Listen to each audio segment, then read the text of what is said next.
Gladys एल्वर्ट का जन्म 1902 London में हुआ।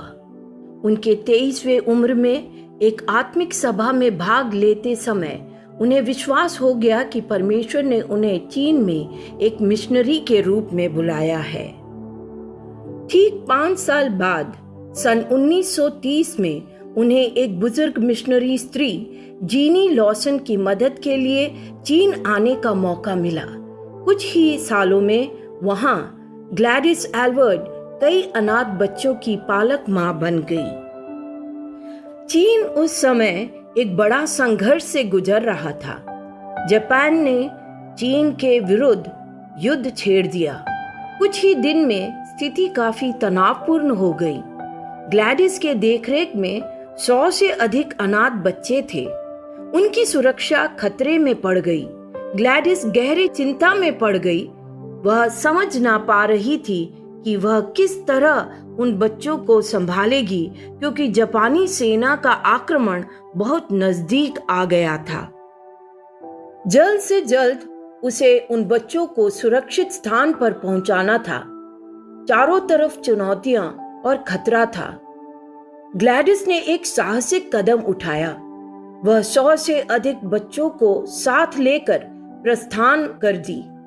इस यात्रा में इस झुंड को ऊंचे पहाड़, जंगल और नदी से होकर जाना था। इसके अतिरिक्त जापानी सेना का आक्रमण का भय। ग्लैडिस को अटल विश्वास था कि परमेश्वर उनका मार्गदर्शन करेंगे। वह आगे बढ़ने लगी। उन्हें कई कठिनाइयों और बाधाओं का सामना करना पड़ा। बच्चों को भूख, थकान और निरंतर खतरे का सामना करना पड़ा। इसके बावजूद भी वह नहीं रुकी। एक दौरान उनके रास्ते में उच्च धारा वाली नदी मिली। उसे पार करना असंभव लग रहा था। ग्लैडिस ने परमेश्वर से प्रार्थना की और तुरंत उसके मन में एक विचार आया। उन्होंने बच्चों को एकत्र किया। बच्चों के हाथ मिलाए हुए एक मानवीय जंजीर बनाई। धीरे धीरे वे नदी में उतरने लगे। एक दूसरे से जुड़े रहकर और समर्थन करते हुए वे आगे बढ़े।